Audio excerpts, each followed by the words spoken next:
The red chairs are shining under studio lights, the cameras are still warm from a commercial break, and somewhere in NBC's opulent executive room, another type of illumination is being set up, the icy, forensic light of crisis management. The messy human world of headlines, hashtags, and reputations collides with the gleaming machine of primetime television here. At the heart of the controversy is Snoop Dogg, the legendary rapper with a sweet voice who swept into American homes as a coach on The Voice, bringing with him charm, vintage credibility, and a talent for transforming sincere competitors into viral sensations. That relationship could now become an existential threat for him and the show due to a fiery, fast-paced, and ruthless controversy. It's not a courtroom here. Social media, opinion pieces, advocacy organizations, advertisements, and internal HR memos all serve as jurors in this cultural court, each with their own standards of proof and hunger for repercussions. The charge that sparked the controversy is straightforward in wording but complex in context. Remarks and deeds perceived as homophobic, whether genuine or construed.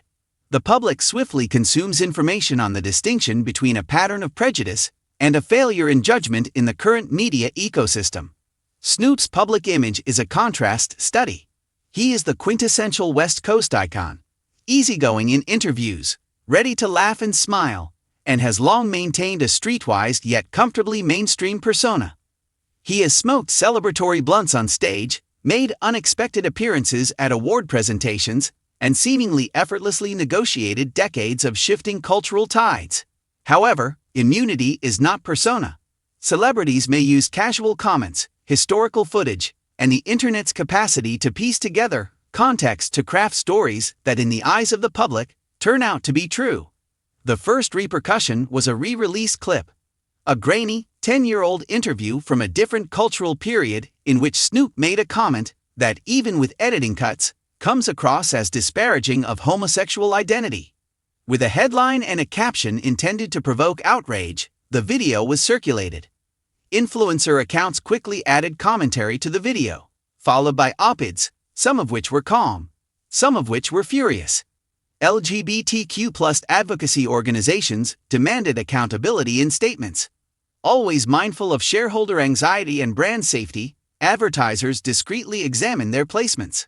The long-running franchise The Voice, which has centered its brand around inclusivity and the celebration of diverse voices, was suddenly faced with a branding conundrum: how to balance the principles of the platform with the actions of one of its most well-known coaches. NBC's initial response followed the pattern of all crisis networks: an internal inquiry, a suspension of the coach's promotions, and a well-crafted public statement expressing concern and pledging an investigation. In keeping with his patient public demeanor, Snoop responded with an apology that attempted to strike a balance between regret and context. He stated that he had matured, that he appreciated all artists, and that he had sympathy for anyone who had been hurt. Apologies, however, are not taken lightly in the media landscape of today. They are interpreted like court documents. Was it appropriate? Was it real? Was it deflected? Was a PR person who wrote it? The public was more affected by the apology's emotional emotion than by the answers. Behind the scenes, NBC's calculations were harsh and detailed. The reputation of the show was another factor to take into account. The Voice markets itself as an equal platform where skill is the sole currency. Additionally, Snoop had negotiated substantial remuneration and promotional duties. Contracts typically included morality provisions, but executing them created a host of legal and PR issues. Then came the coaches, a meticulously chosen group whose camaraderie is a key component of the show's secret formula. What would they think? Would they stand by their colleague? They distance themselves, make statements in public that exacerbated or calmed the storm. The finding of additional examples when Snoop's language or jokes had done poorly in queer communities, rather than just the original footage, was what ignited the controversy. Some were more concerning, while others were obviously jokes that were meant to be ridiculous, childish, or confrontational. The trend gave critics the impression that the comments were part of a pattern, rather than isolated incidents. Supporters retorted that Snoop has always had a risque sense of humor, and that he has worked with LGBTQ+ musicians and unexpectedly accepted homosexual talent. The current battleground for celebrity accountability is this tug-of-war over intent and history. Do we evaluate a career based on its entirety or on a few statements? There were clear splits within the fan base. Seeing the outcry as excessive, some of Snoop's devoted followers came together, expressing thanks for his guidance of up-and-coming musicians and citing instances in which he had elevated underrepresented voices through his platform. Others, including many in the queer and entertainment communities, expressed profound hurt, arguing that a single apology was insufficient to erase jokes that were made at the cost of a vulnerable community. The image was particularly dangerous for The Voice, whose viewership is diverse and includes a sizable portion of queer viewers and sympathizers. The advertising angle, an underappreciated player with significant influence, was another. Companies who run ads on The Voice consider alignment with values in addition to ratings. Perceived tolerance for homophobia may lead to boycotts, or at the very least damage networks' profitable family-friendly brand. In the past, networks have chosen to avoid controversy in order to reduce risk and safeguard ad revenue. For NBC management, it was a nightly chess game to weigh the financial consequences against equity and contractual commitments. Then there are the voices inside the show that don't often make it to the press. Writers, producers, and those who work week after week to establish the show's reputation. Many talent producers take great satisfaction in being inclusive and in identifying storylines that appeal to a wide range of demographics. They were worried that a coach-related dispute would overpower the candidates' stories, which are the show's main focus. The controversy felt like a collision between the candidates' aspirations and the limelight, as some of them had openly admired Snoop before to the controversy. Would fans shift the focus from the singers who had put everything on the line to perform to Snoop? Networks occasionally put together what insiders refer to as a scaffolding of alternatives during the most delicate periods of such crisis. A public apology plus diversity training and community engagement, a temporary suspension while investigations are ongoing, or the ultimate option, termination.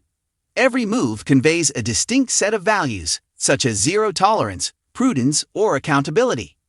There was a lot of conjecture in the newsroom about whether NBC would take a pro forma apology and move on.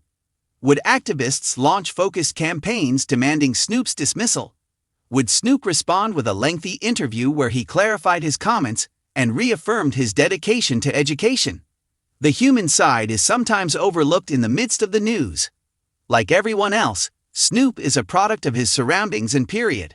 A shifted national conscience now clashes with humor that was once accepted in some areas.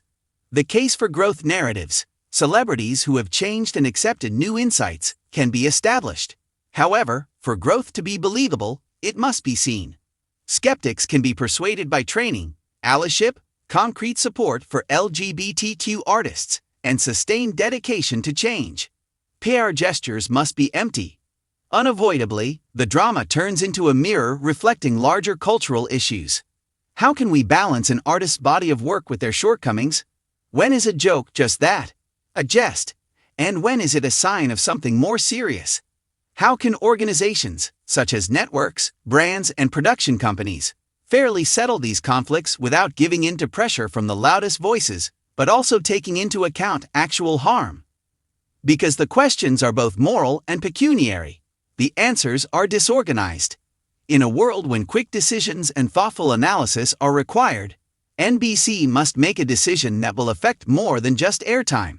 They run the risk of offending partners and viewers who want accountability if they support Snoop and he stays on The Voice. Since networks have previously been merciful, they run the risk of being accused of hypocrisy or excess if they split off.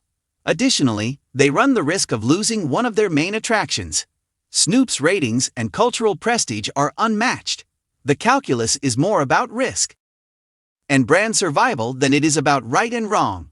At least in matured scenarios, a solution is likely to be reached. Public education combined with suspension, a longer-term effort with LGBTQ+ organizations, and specific quantifiable actions that show progress. By taking that path, NBC can demonstrate seriousness without instantly terminating contractual obligations.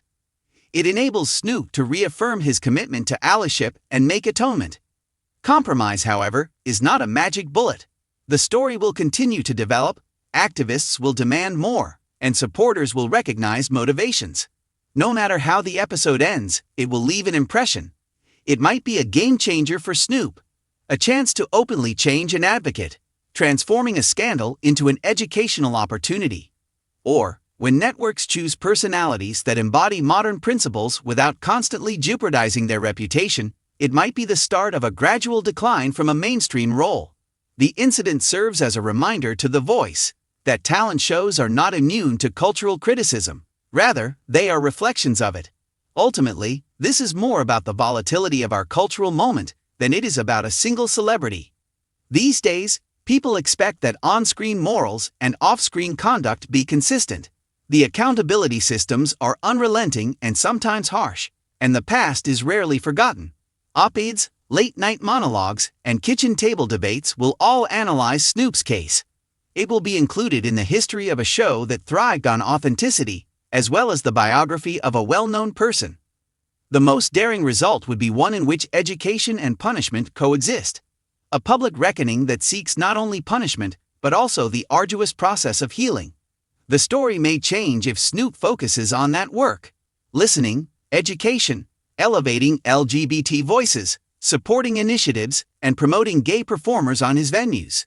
If not, the network might subtly usher in a new era for The Voice that upholds its principles while eschewing a moniker that no longer accurately describes it.